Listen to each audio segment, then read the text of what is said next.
I've threaded it through the pallet. I have it up here, and this is connected.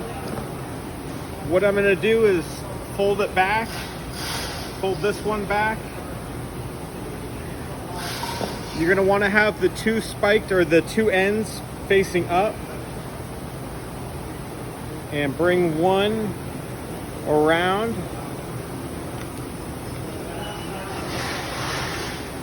So it'll be like that. And then the other one, we're gonna do the exact same thing. Bring it through.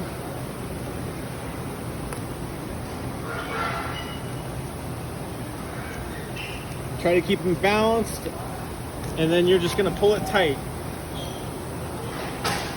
And that's it.